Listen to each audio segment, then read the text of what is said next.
ഹായോ, എല്ലാവർക്കും നമസ്കാരം. എല്ലാവർക്കും ഇന്ത്യ പി എസ് സി അക്കാഡമിയിലേക്ക് സ്വാഗതം. ശ്രദ്ധിക്കുക, നിലവിൽ നമ്മുടെ കേരള പി എസ് സിയുമായി ബന്ധപ്പെട്ട് ഏറ്റവും പ്രധാനപ്പെട്ട ഒരു വിജ്ഞാപനം ഈ കഴിഞ്ഞ ദിവസങ്ങളിൽ വന്നിരുന്നു അല്ലേ? നമുക്ക് നോക്കാം.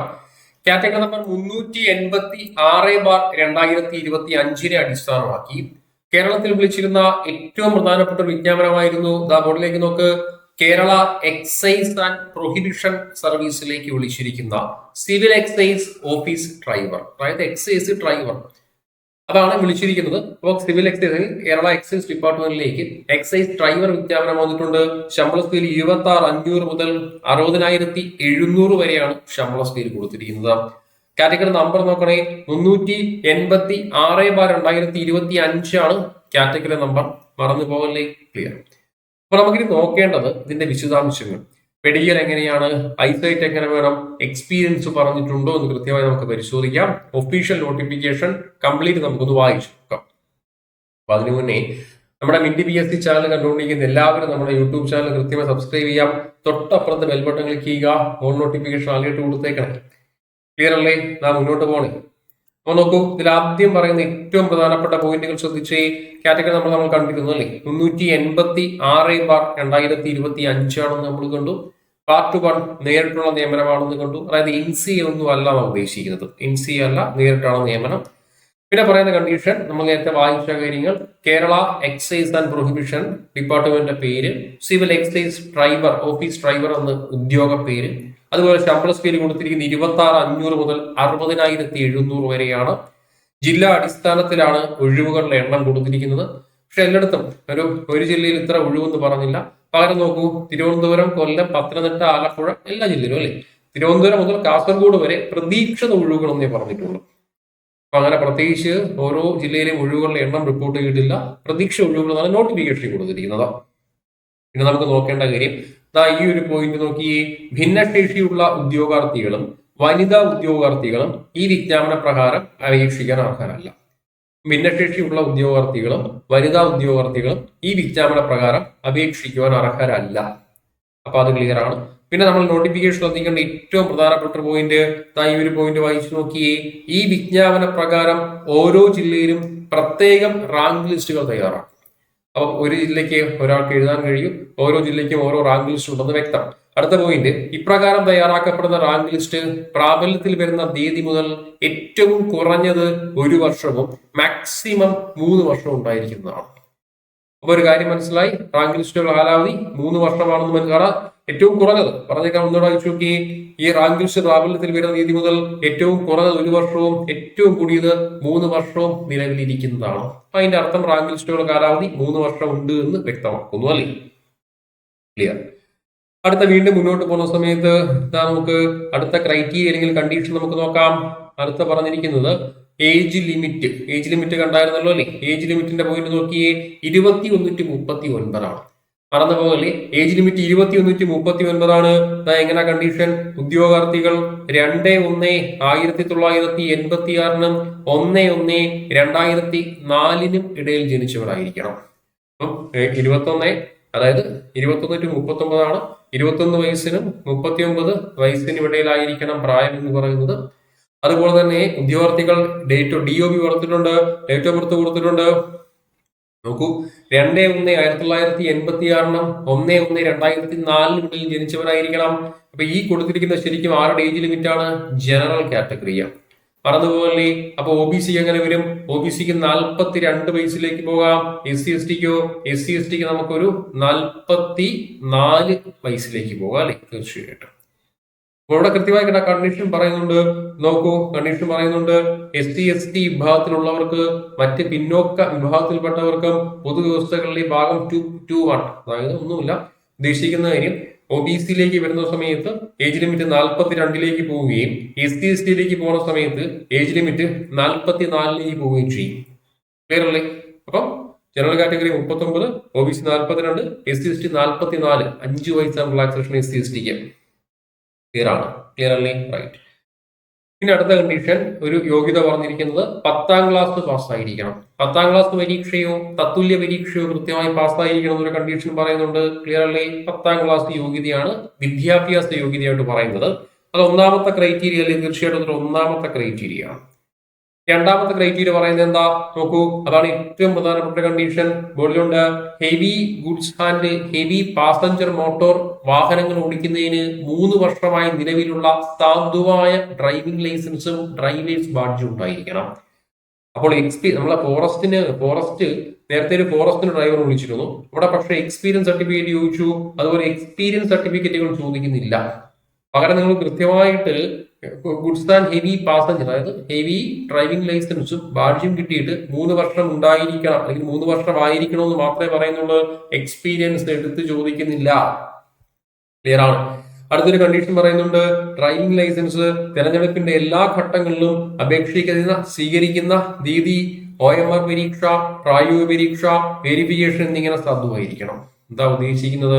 അതായത് ഉദ്ദേശിക്കുന്ന ഏറ്റവും പ്രധാനപ്പെട്ട ഒരു കാര്യം, എന്നാണോ നോട്ടിഫിക്കേഷന്റെ ലാസ്റ്റ് ഡേറ്റ്, ഈ നോട്ടിഫിക്കേഷൻ ലാസ്റ്റ് ഡേറ്റ് നവംബർ 15 ആണെങ്കിൽ നവംബർ 15 ഉള്ളിലുള്ള ഒരു ഹെവി ഗുഡ്സ് പാസഞ്ചർ അല്ലെങ്കിൽ ഹെവി ഗുഡ്സ് സർട്ടിഫിക്കറ്റ് ഉണ്ടായിരിക്കണം.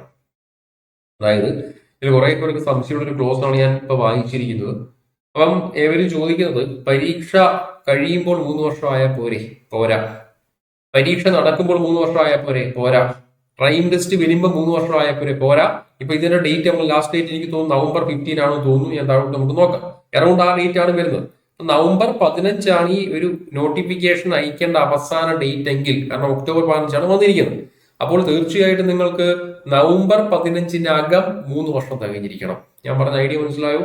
നവംബർ 15-നുള്ളിൽ നിങ്ങളുടെ ആ ഒരു ഹെവി ഡ്രൈവിംഗ് ലൈസൻസിന്റെ വാലിഡിറ്റി 3 വർഷം തികഞ്ഞിരിക്കണം. അതാണ് കണ്ടീഷൻ. അല്ലാതെ പരീക്ഷ എഴുതുന്ന സമയത്തോ സർട്ടിഫിക്കറ്റ് വെരിഫിക്കേഷൻ സമയത്തോ 3 വർഷം ആയാൽ പോരാ. അവർ ഡേറ്റ് നോക്കുന്ന സമയത്ത് ഇതിന്റെ ലാസ്റ്റ് ഡേറ്റ് എന്നാണോ ആ ഡേറ്റ് വെച്ച് നോക്കുമ്പോൾ നിങ്ങളുടെ സർട്ടിഫിക്കറ്റിന്റെ വാലിഡിറ്റി അല്ലെങ്കിൽ ആ കിട്ടിയിട്ട് നിങ്ങൾക്ക് 3 വർഷം ആയിരിക്കണം. ഹെവി സർട്ടിഫിക്കറ്റ് ഞാൻ പറഞ്ഞു കേട്ടോ, ഹെവി ആൻഡ് ബാഡ്ജ്. ശരി, അപ്പൊ അത് മനസ്സിലായി എന്ന് പ്രതീക്ഷിക്കുന്നു. ലാസ്റ്റ് ഡേറ്റ് നമുക്ക് താഴോട്ട് നോക്കാം. ഞാനൊരു അറൗണ്ട് ഡേറ്റ് ആണ് നവംബർ 15 പറഞ്ഞത്. ക്ലിയർ. അത് രണ്ടാമത്തെ കണ്ടീഷൻ പറയുന്നു, heavy goods and heavy passenger വാഹനങ്ങൾ ഓടിക്കാനുള്ള കഴിവ്. ഇത് PSC നടത്തുന്ന പ്രായോഗിക പരീക്ഷയിലൂടെ ടി ടെസ്റ്റും റോഡ് ടെസ്റ്റും ഉണ്ട്.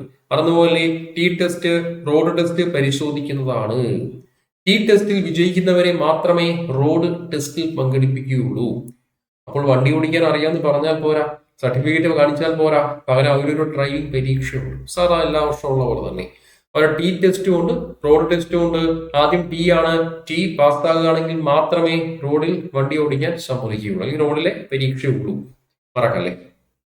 അടുത്ത ഹൈറ്റ് നമുക്ക് വേണം. ഒരു മിനിമം ഹൈറ്റ് ആയി പറയുന്നത് നോക്കൂ, 165 സെന്റിമീറ്റർ കുറയാത്ത ഉയരവും 83 സെന്റിമീറ്റർ കുറയാത്ത നെഞ്ചളവും കുറഞ്ഞ പക്ഷം 4 സെന്റിമീറ്റർ വികാസവും ഉണ്ടായിരിക്കേണ്ടതാണ്.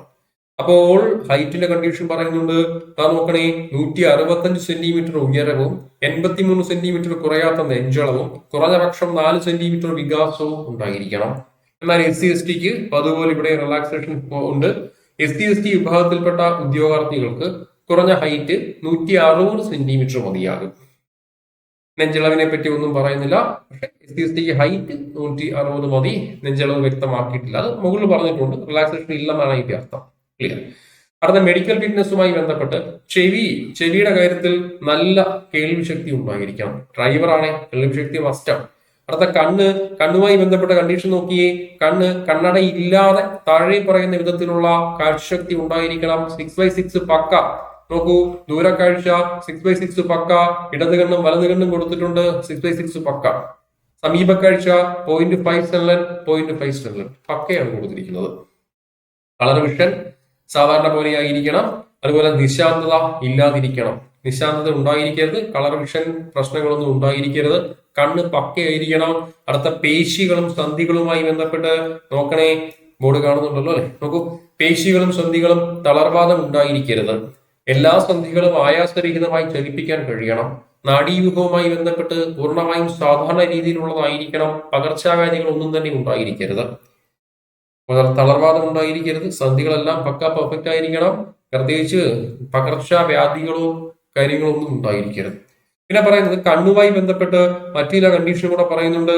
ഞാൻ നോക്കൂ, ബോർഡിലുണ്ട്, ഓരോ കണ്ണിനും പൂർണ്ണമായ കാഴ്ച ശക്തി ഉണ്ടായിരിക്കണം. വർണ്ണാന്തത, സ്ക്വിന്റ് അല്ലെങ്കിൽ കണ്ണിന്റെയോ കൺപോളകളുടെയോ മോർബിഡ് ആയിട്ടുള്ള അവസ്ഥ എന്നിവ അയോഗ്യതയായി കണക്കാക്കുന്നതാണ്. കണ്ണ് സെറ്റ് ആയിരിക്കണം. വർണ്ണാന്തതയോ കളർ വിഷനോ നൈറ്റ് വിഷനോ ഇഷ്യൂസോ ഒന്നും ഉണ്ടായിരിക്കരുത്. സ്ക്വിന്റ് പോലത്തെ പ്രോബ്ലം ഉണ്ടായിരിക്കരുത്. അതുപോലെ കണ്ണിന്റെ കൺപോളകളുടെ മോർബിഡ് ആയിട്ടുള്ള അവസ്ഥ എന്നിവ അയോഗ്യതയായി കണക്കാക്കുന്നതാണ്. മുട്ടുതട്ട്, പരനപാതം, ഞരമ്പ് വീക്കം, വളഞ്ഞ കാലുകൾ, വൈകല്യമുള്ള കൈകാലുകൾ, കോമ്പല്ല്, മുൻപല്ല്, ഉന്തിയ പല്ലുകൾ, കൊഞ്ഞ, കേൾവിയിലും സംസാരത്തിലുള്ള കുറവുകൾ എന്നിങ്ങനെയുള്ള ശാരീരിക ന്യൂനതകൾ അയോഗ്യതയെ കണക്കാക്കുന്നതാണ്. നോട്ടിഫിക്കേഷൻ പക്ക സെറ്റാണ്. മലയാളത്തിലുള്ള നോട്ടിഫിക്കേഷൻ ആണിത്. വ്യക്തമായി വായിച്ചു നോക്കുക. ഒരുപക്ഷെ ഇംഗ്ലീഷിലെ നോട്ടിഫിക്കേഷൻ വായിക്കുമ്പോൾ നമുക്ക് അത്ര വ്യക്തത കിട്ടൂല. അതുകൊണ്ടാണ് ഞാൻ നോട്ടിഫിക്കേഷന്റെ മലയാളം പകർപ്പ് നിങ്ങൾക്ക് കൊണ്ടുവന്നിരിക്കുന്നത്. അതിൽ ഓരോ കണ്ടീഷനും കൃത്യമായി പറയുന്നുണ്ട്. ഒരു ടെൻഷനും വേണ്ട, വായിച്ച് നോക്കി ഓക്കെ ആണെങ്കിൽ മാത്രം സെൻഡ് ചെയ്യുക. ക്ലിയർ അല്ലേ? അപ്പൊ ആ ഒരു ലൈൻ ഒന്നുകൂടെ വായിക്കുകയാണ്. ഇവിടം തൊട്ട് അല്ലെങ്കിൽ മൊത്തം വായിക്കാമല്ലോ. ഓരോ കണ്ണിനും പൂർണ്ണമായ കാഴ്ചശക്തി ഉണ്ടായിരിക്കണം. വർണ്ണാന്തത, സ്ക്വിന്റ് അല്ലെങ്കിൽ കണ്ണിന്റെയോ കൺപോളകളുടെയോ മോർബിഡ് ആയിട്ടുള്ള അവസ്ഥ എന്നിവ അയോഗ്യതയെ കണക്കാക്കുന്നതാണ്. അടുത്ത പോയിന്റ് പ്രത്യേകം ശ്രദ്ധിക്കുക. മുട്ടുതട്ട്, പരന്നവാദം, ഞരമ്പ് വീക്കം, വളഞ്ഞ കാലുകൾ, വൈകല്യമുള്ള കൈകാലുകൾ, കോമ്പല്ല് അല്ലെങ്കിൽ മുൻപല്ല്, ഉന്തിയ പല്ലുകൾ, കൊഞ്ഞ, കേൾവിയും സംസാരത്തിനുള്ള കുറവുകൾ എന്നിങ്ങനെയുള്ള ശാരീരിക ന്യൂനതകൾ ഉണ്ടായിരിക്കരുത്. പറഞ്ഞു കിട്ടിയായിരുന്നോ? ലാസ്റ്റ് പോയിന്റ് മെഡിക്കലുമായി ബന്ധപ്പെട്ട് മെഡിക്കൽ പക്കയാണ്, മസ്റ്റാണ്. കാരണം ഇത് ഡ്രൈവർ പോസ്റ്റ് ആണ്. മെഡിക്കൽ സീരിയസ് ആയി തന്നെ പരിഗണിക്കും. PSC പറഞ്ഞിരിക്കുന്ന എല്ലാ പോസ്റ്റുകളും ഇത് മാത്രമല്ല, PSC ബാക്കിയുള്ള എല്ലാ കോഴ്സുകളിലും പക്ക മെഡിക്കൽ പറയുന്നത് പക്ക തന്നെയാണ്. റിലാക്സേഷൻ അനുവദിക്കില്ല. അടുത്ത പോയിന്റ് നോക്കിയേ. ഉദ്യോഗാർത്ഥികൾ പ്രായോഗിക പരീക്ഷാ സമയത്ത് താഴെ കൊടുത്തിട്ടുള്ള മാതൃകയിൽ ശാരീരിക യോഗ്യതയും കണ്ണട കൂടാതെയുള്ള കാഴ്ച ശക്തിയും തെളിയിക്കുന്ന മെഡിക്കൽ സർട്ടിഫിക്കറ്റ് ഹാജരാക്കേണ്ടതാണ്. ക്ലിയർ അല്ലേ? അതുപോലെ മെഡിക്കൽ സർട്ടിഫിക്കറ്റ് അത് നമുക്കറിയാം. ഒരു മെഡിക്കൽ കൃത്യമായി വാങ്ങി സബ്മിറ്റ് ചെയ്യണം. അതിന്റെ ഫോർമാറ്റ് താഴെ കൃത്യമായി കൊടുത്തിട്ടുണ്ട്. ഈ ഫോർമാറ്റിൽ കൃത്യമായി സർട്ടിഫിക്കറ്റുകൾ വാങ്ങേണ്ടതായിട്ടുണ്ട്. അപ്പൊ അത് വരുന്ന ദിവസങ്ങൾ അതിന്റെ സെപ്പറേറ്റ് വീഡിയോ നമുക്ക് ചെയ്യാം. അല്ലെങ്കിൽ അത് വാങ്ങുമല്ലോ, കുഴപ്പമില്ല. ഈ സർട്ടിഫിക്കറ്റ് കൊടുത്ത് കൃത്യമായി വാങ്ങണം കേട്ടോ. ഓക്കെ അല്ലേ? ക്ലിയർ ആണ്. ഓക്കെ, വേറെ പ്രത്യേകിച്ച് കണ്ടീഷൻ ഒന്നും ഇവിടെ പറഞ്ഞിട്ടില്ല. ഇവിടെ ഒരു ഒറ്റ ക്ലോസ് കൂടെ പറഞ്ഞിട്ടുണ്ട്. ഈ മെഡിക്കൽ വാങ്ങേണ്ട ഉദ്യോഗസ്ഥന്റെ ഒരു റാങ്ക് പറഞ്ഞിട്ടുണ്ട്. ഒന്ന് വായിച്ചോട്ടെ. കാഴ്ചശക്തി സംബന്ധിച്ച മെഡിക്കൽ സർട്ടിഫിക്കറ്റ് അല്ലെങ്കിൽ ഗവൺമെന്റ് സർവീസിലുള്ള ഓഫ്താൽമോളജിസ്റ്റിൽ നിന്നും മെഡിക്കൽ ഫിറ്റ്നസ് സംബന്ധമായ എല്ലാ വിവരങ്ങളും അടങ്ങുന്ന നിശ്ചിത മാതൃകയിലുള്ള medical certificate assistant surgeon or junior കൺസൾട്ടന്റിൽ റാങ്കിൽ കുറയാത്ത ഒരു മെഡിക്കൽ ഓഫീസറിൽ നിന്നും വാങ്ങേണ്ടതാണ്. മനസ്സിലായിട്ടുണ്ടോ? ഗവൺമെന്റ് ഓഫ്താൽമോളജിസ്റ്റും അതുപോലെ തന്നെ എന്താണ് അസിസ്റ്റന്റ് സർജൻ അല്ലെങ്കിൽ ജൂനിയർ കൺസൾട്ടന്റ് റാങ്കിൽ കുറയാത്ത മെഡിക്കൽ ഓഫീസറിൽ നിന്നും കൃത്യമായി ഒപ്പിട്ട് വാങ്ങേണ്ടതാണ്. അപ്പൊ കണ്ടീഷൻ പക്കയാണ്. സർട്ടിഫിക്കറ്റിന്റെ ഫോർമാറ്റും കൊടുത്തിട്ടുണ്ട്. ക്ലിയർ. ഓക്കെ അല്ലേ? റാങ്ക് ഓഫ് ഡോക്ടർ റാങ്കും കൊടുത്തിട്ടുണ്ട്. അപ്പൊ ഇത്രയും കാര്യങ്ങളാണ് നിലവിൽ പറഞ്ഞിരിക്കുന്നത്. നോട്ടിഫിക്കേഷന്റെ മലയാളം പകർപ്പ് വായിക്കുകയാണെങ്കിൽ നിങ്ങൾക്ക് വിശദമായ ഒരു ഐഡിയ കിട്ടുകയുള്ളൂ. ഇംഗ്ലീഷിൽ ഒരുപക്ഷെ ഇത്രയും ഐഡിയ കിട്ടണമെന്നില്ല. ഓക്കെ അല്ലേ? ക്ലിയർ ആണ്. അപ്പൊ അതുകൊണ്ട് തന്നെ കൃത്യമായി നോട്ടിഫിക്കേഷൻ വായിച്ചു നോക്കുക. എല്ലാ കണ്ടീഷൻസും ഓക്കെ ആണെങ്കിൽ നിങ്ങൾ കൃത്യമായി സെൻഡ് ചെയ്യണം. ലാസ്റ്റ് ഡേറ്റ് ഒന്ന് നോക്കിക്കോട്ടെ. ലാസ്റ്റ് ഡേറ്റ് ഏറ്റവും താഴെയായിരിക്കും കൊടുത്തിരിക്കുന്നത്. ലാസ്റ്റ് ഡേറ്റ് നവംബർ 15 ആവണം. നോക്കട്ടെ. അല്ല, നവംബർ 19 കേട്ടോ. November 19 last date. അപ്പൊ അതിൽ ടെൻഷൻ വേണ്ട. അപേക്ഷകൾ സമർപ്പിക്കേണ്ട അവസാന ഡേറ്റ് എന്ന് പറയുന്നത് 19/11/2025 ബുധനാഴ്ച രാത്രി 12 മണി വരെ. അപ്പൊ അതുവരെ കൊണ്ടുപോകരുത്. അപ്പോഴേക്ക് സൈറ്റ് എറർ ആകാം. തീർച്ചയായിട്ടും എത്രമാത്രം നേരത്തെ അയക്കുമോ നമ്മൾ അത്രമാത്രം സേഫ് ആണ്. നടന്നു പോകരുത്. നവംബർ 19 നമ്മൾ നേരത്തെ പറഞ്ഞ പോലെ നവംബർ 19 മെഡിക്കലോ കാര്യങ്ങളൊന്നും ഇപ്പൊ എടുക്കേണ്ട ആവശ്യമില്ല കേട്ടോ. മെഡിക്കലൊന്നും ഇപ്പൊ എടുക്കേണ്ട ആവശ്യമില്ല. ചെക്ക് ചെയ്ത് വെക്കുക. മെഡിക്കല് സർട്ടിഫിക്കറ്റുകൾ ഇപ്പൊ എടുക്കേണ്ട ആവശ്യമില്ല. സോ രണ്ടാമത്തെ കേസിൽ ഇപ്പൊ നിങ്ങൾ ശ്രദ്ധിക്കേണ്ട ഏറ്റവും പ്രധാനപ്പെട്ട കാര്യം നവംബർ 19 നിങ്ങളെ 3 വർഷത്തെ ഹെവി സർട്ടിഫിക്കറ്റ് എന്ന് പറയുന്നത്, വാഹനം ഓടിക്കാനുള്ള ഹെവി സർട്ടിഫിക്കറ്റും അതിന്റെ ഒരു ബാഡ്ജും എന്ന് പറയുന്നത് നവംബർ 19, അതായത് അടുത്ത മാസം 19 തീയതിക്കുള്ളിൽ അല്ലെങ്കിൽ അടുത്ത മാസം 19 തീയതി വരുമ്പോൾ 3 വർഷം തികഞ്ഞിരിക്കണം. അത് മസ്റ്റാണ്. അടുത്ത മാസം 19 തീയതി നോക്കുന്ന സമയത്ത് അതിന് 3 വർഷം വാലിഡിറ്റി കിട്ടിയിരിക്കണം. അത് മറന്നുപോലെ. ക്ലിയർ അല്ലേ? ഓക്കെ ആണ്. പിന്നെ പരീക്ഷ കഴിഞ്ഞതിന് ശേഷം നമ്മൾ എന്ത് ചെയ്യുന്നുണ്ട്? ഒരു പ്രാക്ടിക്കൽ ടെസ്റ്റ് ഉണ്ട് അല്ലേ? അതായത് നമ്മുടെ വാഹനം ഓടിക്കുന്ന പ്രാക്ടിക്കൽ ടെസ്റ്റിലെ അപ്പോഴും സർട്ടിഫിക്കറ്റ് കൊണ്ടുപോയാൽ മതി. ഐ സർട്ടിഫിക്കറ്റ് ആ സമയത്ത് അവിടെ സബ്മിറ്റ് ചെയ്താൽ മതി. ഇപ്പോഴും ഐ സർട്ടിഫിക്കറ്റ് എടുത്തു വെക്കേണ്ട ആവശ്യമില്ല. കണ്ണുകളെങ്കിലും പരിശോധിച്ച് വെക്കാം, സർട്ടിഫിക്കറ്റ് അപ്പോൾ കൊടുത്താൽ മതി. ഓക്കെ അല്ലേ? കൃത്യമായി പറയുന്നു, പ്രാക്ടിക്കൽ ടെസ്റ്റ് അല്ലെങ്കിൽ പ്രായോഗിക പരീക്ഷയ്ക്ക് വരുന്ന മുറയ്ക്ക് PSC പറയുന്ന മുറയ്ക്ക് ഒന്നുകിൽ സൈറ്റിൽ അപ്ലോഡ് ചെയ്യാം, അല്ലെങ്കിൽ എന്ത് ചെയ്യാം, അത് കൊണ്ടുചെല്ലാം. അത് PSC വഴിയെ പറയും എന്താണ് ഫോർമാറ്റ് ഉള്ളത്. ഓക്കെ അല്ലേ? അപ്പൊ ഇത്രയും കാര്യങ്ങളെ പറഞ്ഞുകൊണ്ടാണ് നിലവിൽ നമ്മുടെ കേരളത്തിൽ ഏറ്റവും പ്രധാനപ്പെട്ട എക്സൈസ് ഡ്രൈവർ വിജ്ഞാപനം വന്നിരിക്കുന്നത്. അപ്പൊ നോക്കുക, കൃത്യമായി സെൻഡ് ചെയ്യുക. ഈ നോട്ടിഫിക്കേഷൻ മലയാളം നോട്ടിഫിക്കേഷൻ ഒരു പകർപ്പ് കൃത്യമായി ഞാൻ ടെലിഗ്രാം ഗ്രൂപ്പിൽ ഇട്ടേക്കാം. അപ്പൊ നിലവിൽ നമ്മുടെ യൂട്യൂബ് ക്ലാസ് കണ്ടുപിടിക്കുന്ന എല്ലാവരും കൃത്യമായിട്ട് ടെലിഗ്രാം ഗ്രൂപ്പിൽ മെമ്പറാകാൻ നമ്മുടെ കമന്റ് ബോക്സിലും നമ്മുടെ ഒരു ഡിസ്ക്രിപ്ഷൻ ലിങ്കിലും കൃത്യമായി ടെലിഗ്രാമിന് ലിങ്ക് കൊടുത്തിട്ടുണ്ട്. ആ ലിങ്ക് വഴി കൃത്യമായി ഗ്രൂപ്പിൽ ജോയിൻ ചെയ്യുകയാണെങ്കിൽ ഈ ഒരു നോട്ടിഫിക്കേഷന്റെ, അതായത് എക്സൈസ് ഡ്രൈവർ വിജ്ഞാപനത്തിന്റെ മലയാളം പകർപ്പുകൾ കിട്ടുന്നതായിരിക്കും. അപ്പൊ അത് കൃത്യമായി വായിച്ചു നോക്കുകയും ശേഷം ഈ വീഡിയോ ആദ്യം കാണുക, വീഡിയോ കൊണ്ട് കാര്യങ്ങൾ മനസ്സിലാക്കുക, ശേഷം കൃത്യമായിട്ട് ആ നോട്ടിഫിക്കേഷൻ ഒന്നുകൂടെ വായിച്ചു നോക്കുക. ശേഷം നിങ്ങൾ യോഗ്യരാണെങ്കിൽ തീർച്ചയായിട്ടും സെറ്റ് ചെയ്യാം. ഓക്കെ അല്ലേ? അപ്പൊ ഇതുമായി ബന്ധപ്പെട്ട ബാച്ചുകൾ, എക്സൈസ് ഡ്രൈവറുമായി ബന്ധപ്പെട്ട ബാച്ചുകളുടെ വിശദാംശങ്ങൾ, അതുപോലെ ഇതുമായി ബന്ധപ്പെട്ട മറ്റെന്തെങ്കിലും തരത്തിലുള്ള ഡൗട്ടുകളോ സംശയങ്ങളോ ഉണ്ടെങ്കിൽ ഒന്നെങ്കിൽ താഴെ നമ്മുടെ ഒരു കമന്റ് ബോക്സിൽ താഴെ കാണുന്ന ഗൂഗിൾ ഫോം ഫിൽ ചെയ്യാം. അതല്ല എന്നുണ്ടെങ്കിൽ കൃത്യമായ കോൺടാക്ട് നമ്പറുകൾ കമന്റ് ബോക്സിലും ഡിസ്ക്രിപ്ഷനിലും കൃത്യമായ കോൺടാക്ട് നമ്പറുകൾ കൊടുത്തിട്ടുണ്ട്. ആ നമ്പറിലേക്ക് കൃത്യമായി കോൺടാക്ട് ചെയ്യാം. ബാച്ചിന്റെ വിശദാംശങ്ങളും ബാച്ചിന്റെ ഫീസും സ്റ്റഡി ഡീറ്റെയിൽസും സ്റ്റഡി പാറ്റേണും സ്റ്റഡി നോട്ട്സിന്റെ വിശദാംശങ്ങളും കൃത്യമായി കിട്ടിയിരിക്കും. ഓക്കെ അല്ലേ? അപ്പോഴേ ആദ്യം നോട്ടിഫിക്കേഷൻ സെൻഡ് ചെയ്യുക. ശേഷം സിലബസിന്റെ ഡീറ്റെയിൽസ് ഞാൻ വരും ദിവസങ്ങളിൽ കൊണ്ടുവരാം. സിലബസിന്റെ വിശദീകരണങ്ങളും പ്രീവിയസ് ഇയറിലെ ക്വസ്റ്റ്യൻ പേപ്പർ ഡിസ്കഷനും വരും ദിവസങ്ങളിൽ കൃത്യമായി യൂട്യൂബിൽ ഉണ്ടാവും. നിലവിൽ കൃത്യമായി നമ്മുടെ യൂട്യൂബ് ക്ലാസ് കണ്ടുകൊണ്ടിരിക്കുന്ന എല്ലാവരും മിന്റി PSC യൂട്യൂബ് ചാനൽ കൃത്യമായി സബ്സ്ക്രൈബ് ചെയ്യാം. തൊട്ടപ്പുറത്ത് ബെൽ ബട്ടൺ ക്ലിക്ക് ചെയ്യുക. ഓൾ നോട്ടിഫിക്കേഷൻ അലേർട്ട് കൊടുക്കുക. എല്ലാ ഗ്രൂപ്പുകളിലേക്കും ചാനൽ കൃത്യമായിട്ട് ഷെയർ ചെയ്യുക. ഓക്കെ അല്ലേ? ബാക്കി എല്ലാ ഡീറ്റെയിൽസും വരും ദിവസങ്ങളിൽ. എന്തെങ്കിലും ഡൗട്ടുകൾ ബാച്ചിനെ പറ്റിയോ ഈ പോസ്റ്റിനെ പറ്റിയോ മെഡിക്കലിനെ പറ്റിയോ എന്തെങ്കിലും ഡൗട്ടുകളോ ആശയക്കുഴപ്പമോ ഉണ്ടെങ്കിൽ കൃത്യമായി ഡൗട്ട് വരില്ല. കാരണം ഈ വീഡിയോ കൃത്യമായി കാണുമെങ്കിൽ ഡൗട്ട് വരില്ല. എന്നാലും ഡൗട്ട് വരുവാണെങ്കിൽ കൃത്യമായി കോൺടാക്ട് ചെയ്യുക. നമ്മുടെ ഡിസ്ക്രിപ്ഷനിലും കമന്റ് ബോക്സിലും ഉണ്ട്. ഓക്കെ അല്ലേ? Okay, thank you.